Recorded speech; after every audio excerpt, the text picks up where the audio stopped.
ශ්‍රී ලංකාව කියන්නේ අවුරුදු දහස් ගණනක ලිඛිත ඉතිහාසය තුළ කෘෂි කර්මාන්තයෙන් ස්වයං පෝෂිත වුණු රටක්. පරාක්‍රම බහු නිරිඳු සමයේ සහලින් ස්වයං පෝෂිත වූ අපි ලොව බොහෝ රටවල් සඳහා සහල් අපනයනය කළා.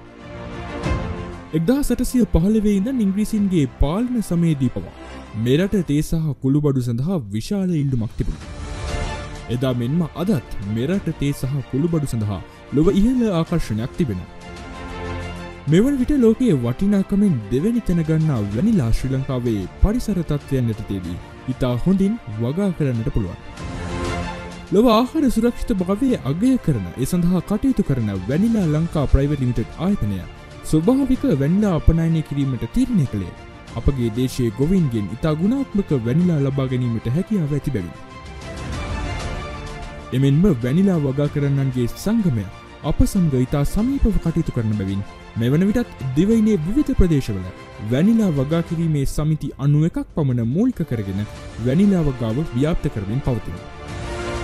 මධ්‍යම පළාතේ පමණක් දහසකට අධික වැනිලා වගාකරුවන් පිරිසක් අප සමග කටයුතු කරනවා.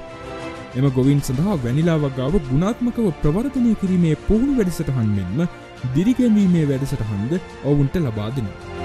එපමණක් නොව ඔවුන්ගේ ආර්ථිකය වර්ධනය කර ගැනීමටත් අපි දායක වෙනවා. ඉතා උසස් ගුණාත්මක භාවයෙන් යුතු වැනිලා අපගේ පාරිභෝගිකයන් වෙත ලබා දීමට අපි කටයුතු කරනවා.